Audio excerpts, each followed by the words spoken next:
こんにちは。お名前教えていただけますか？川辺誠司です。あだ名とかってあります？小5の時にビスコって言われてた。ビスコはどっから来たんでしょうか？ビスコは菊池君っていう人から呼ばれてないですけど、菊池君についてエピソードがあれば。そうですね。トイレの扉に手を挟まって、指が切れたっていう第一関節から吹っ飛んだ。笑い事じゃない。まあ笑ってきましょう。最近一番楽しかったことなんか。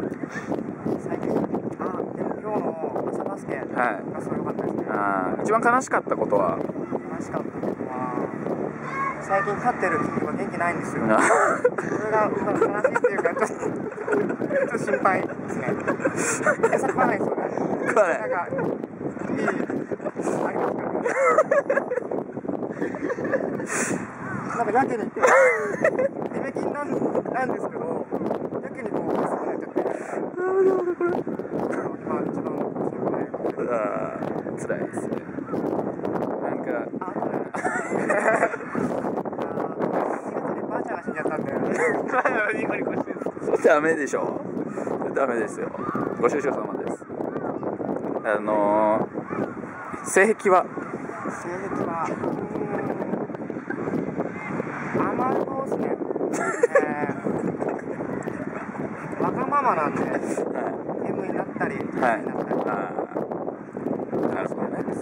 一番相性が良さそうなのはディルウィド内で誰ですかね？クッサかな。じゃあ今度ぜひ。じゃあ、はい、どうぞ。なんか質問。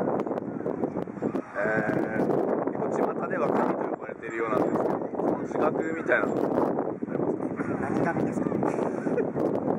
犬神じゃない。いや、自覚はないです。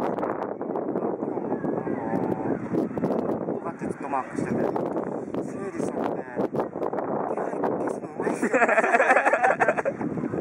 かくれんぼキングだ。隠れ神で。じゃあ今後ディルウィドでやりたいことは？野球？ポジションは？外野でね。伸びないね。これは。他なんか学生から。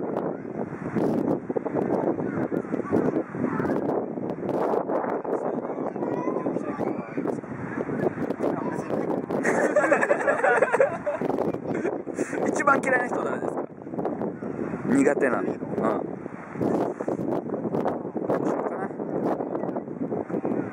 アスカかな。アスカかな。それはなんでだろう。バカエロい。じゃあ最後に、あなたにとってディルウィドとは何ですか？ち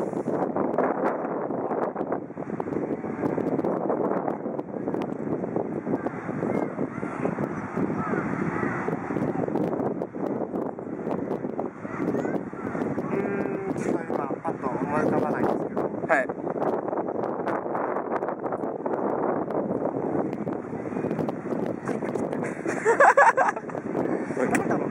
なんだろうね。落ち着いて考えようか。すごく楽しい仲間いただいて、楽しくバスケをできる、すごく楽しい環境かな、自分にとって。それしか今のところ運動してないので。ありがとうございます。じゃあ最後カメラに向かってファイティングポーズを。はい、ありがとうございます。